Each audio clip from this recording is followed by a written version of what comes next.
Okay folks, here we go.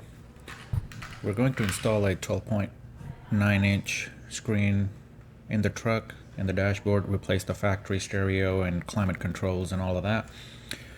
The good thing about this setup is, what I like is that it works great when you want to move all the physical buttons into the display as well, kind of like some of the newer cars or trucks have.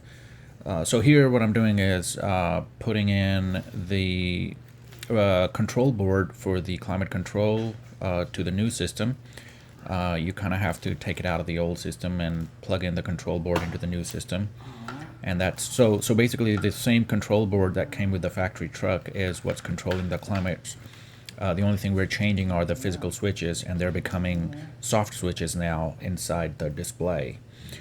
And this is what's happening here. And now this is the factory system.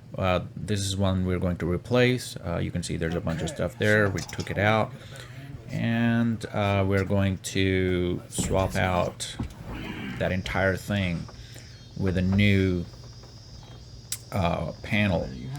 And it's got that LCD built in already, and there we have it.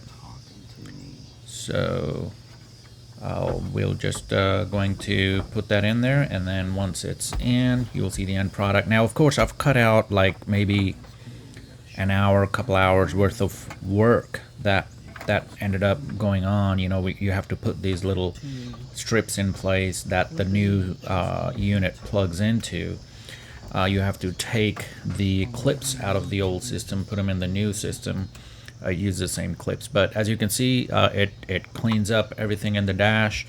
Now this is my personal 2009 GMC 2500, and we're going to basically bring it into the current century.